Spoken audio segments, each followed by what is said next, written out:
Welcome to study zone PC की तरफ से सभी साथियों को प्रेम कुमार का प्यार भरा अभिवादन व नमस्कार। दोस्तों, आज मैं 20 मार्च 2023 डेली करंट अफेयर लेकर उपस्थित हूं। सबसे पहले सबसे तेज जानकारी, नवीनतम अपडेट, नए क्वेश्चन, विस्तृत व्याख्याओं सहित।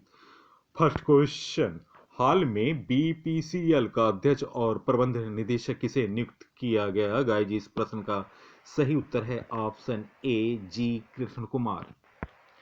जी कृष्ण कुमार ने भारत पेट्रोलियम कॉरपोरेशन के नए चेयरमैन और प्रबंध निदेशक सीएमडी का पदभार संभाल लिया।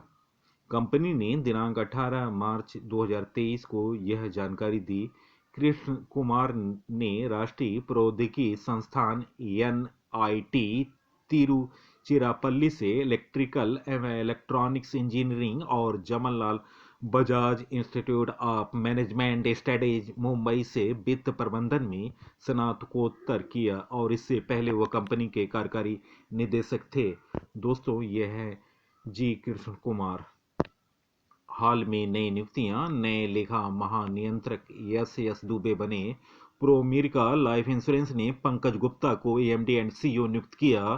सशस्त्र सीमा बल का महानिदेशक रश्मि शुक्ला को नियुक्त किया गया। इंडियन मेंस हॉकी टीम के कोच क्रेग फुलटन बने। केंद्रीय विद्युत नियामक आयोग का नया अध्यक्ष जिष्णु बरुआ को नियुक्त किया गया। पीआईबी का प्रधान महानिदेशक राजेश मल्होत्रा को नियुक्त किया गया। नेक्स्ट क्वेश्चन, सी जिनपिंग लगातार तीसरी बार किस देश के राष्ट्रपति बनने वाले प्रथम व्यक्ति बने? गाइस, इस प्रश्न का सही उत्तर ऑप्शन बी, चीन। चीन के बारे में जानकारी, चीन की राजधानी बीजिंग है। दोस्तों, चीन के राजधानी बीजिंग में मुख्यालय है एससीओ का, प्लस AIIB का भी मुख्यालय है। चीन की मुद्रा रेनमिनबी है। राष्ट्रपति हैं सी जिनपिंग। संघाई चाइना का सबसे बड़ा शहर है और एनडीबी का मुख्यालय है। एशिया का मरीज कहा जाता है चाइना। भारत और चीन के बीच अभी हाल में सैन्य अभ्यास हैंड इन हैंड हुआ। चीन की प्रमुख भाषा है मंदारिन। नेक्स्ट क्वेश्चन, हाल में सऊदी अरामको को कितने लाख करोड़ रुपए का मुनाफा हुआ? गाइस, इस प्रश्न का सही उत्तर ऑप्शन ए, 13 लाख करोड़ रुपए। दुनिया की बड़ी तेल कंपनियों के लिए 2022 का साल भारी मुनाफा कर रहा है। यूक्रेन पर रूसी हमले के बाद तेल मूल्यों में उछाल के कारण प्राइवेट सेक्टर की सबसे बड़ी कंपनी एक्सान मोबिल को 4.60 करोड़ रुपए का मुनाफा कमाया। लेकिन सऊदी अरब की सरकारी कंपनी सऊदी अरामको को ने लगभग 13 करोड़ का मुनाफा कमाया है। यह कॉरपोरेट इतिहास की किसी कंपनी का सबसे अधिक लाभ है। मुनाफा कमाने वाली अन्य तेल कंपनियों में Shell, Petrobras, Chevron, Equinor, Gazprom, PetroChina, TotalEnergies और कोनेको फिलिप्स है। 2022 में इलेक्ट्रॉनिक्स सेक्टर में एप्पल को सबसे अधिक 8 लाख करोड़ का फायदा हुआ। नेक्स्ट क्वेश्चन, हाल में टीसीएस के नए सीईओ कौन नियुक्त किए गए? गाइस, इस प्रश्न का सही उत्तर ऑप्शन ए, के कृतिवासन। के कृतिवासन टाटा कंसल्टेंसी सर्विसेज टीसीसीएस के नए सीईओ नियुक्त किए गए। हाल में राजेश गोपीनाथ ने टाटा कंसल्टेंसी सर्विसेज टीसीसी के एमडी और सीईओ के पद से इस्तीफा दे दिया। 55 साल से अधिक समय से कार्यरत टीसीएस इतिहास में केवल 4 सीईओ रहे हैं और के कृतिवासन 5वें सीईओ बनेंगे। टीसीएस की स्थापना 1968 में हुआ। मुख्यालय मुंबई। नेक्स्ट क्वेश्चन, हाल में भारत ने किस राज्य में हरित राष्ट्रीय गलियारा परियोजना के निर्माण हेतु विश्व बैंक के साथ समझौता किया? गाइस, इस प्रश्न का सही उत्तर ऑप्शन ई, उपरोक्त सभी उत्तर प्रदेश, हिमाचल प्रदेश, आंध्र प्रदेश और राजस्थान के साथ गलियारा परियोजना के निर्माण हेतु विश्व बैंक के साथ समझौता हुआ। 4 राज्यों में हरित राष्ट्रीय राजमार्ग गलियारा परियोजना के निर्माण हेतु भारत ने विश्व बैंक के साथ समझौते पर हस्ताक्षर किया। ये राज्य हैं हिमाचल प्रदेश, राजस्थान, उत्तर प्रदेश और आंध्र प्रदेश। इन राज्यों में $500 मिलियन की सहायता से 781 किलोमीटर सड़कों का निर्माण किया जाएगा। विश्व बैंक की स्थापना 1944-45 के बीच में हुई। मुख्यालय वाशिंगटन डीसी। नए अध्यक्ष हैं अजय बंगा। नेक्स्ट क्वेश्चन, हाल में अमेरिकी सीनेट ने किस सीमा रेखा को अंतर्राष्ट्रीय सीमा के रूप में मान्यता दी? गाइस, इस प्रश्न का सही उत्तर ऑप्शन सी, मैकमोहन रेखा। अमेरिकी सीनेट ने मैकमोहन रेखा को अंतर्राष्ट्रीय सीमा के रूप में मान्यता दी। 15 मार्च 2023 को अमेरिकी सीनेट ने औपचारिक रूप से मैकमोहन रेखा को भारत के अरुणाचल प्रदेश और चीन के बीच अंतर्राष्ट्रीय सीमा के रूप में मान्यता दी और अरुणाचल प्रदेश पर चीन के दावे को खारिज कर दिया। जापान में अमेरिका के पूर्व राजदूत हैं गर्टी ने चीन पर कांग्रेस के कार्यकारी आयोग के सह अध्यक्ष जेफ मार्केल के साथ पहले सीनेट में प्रस्ताव पेश किया।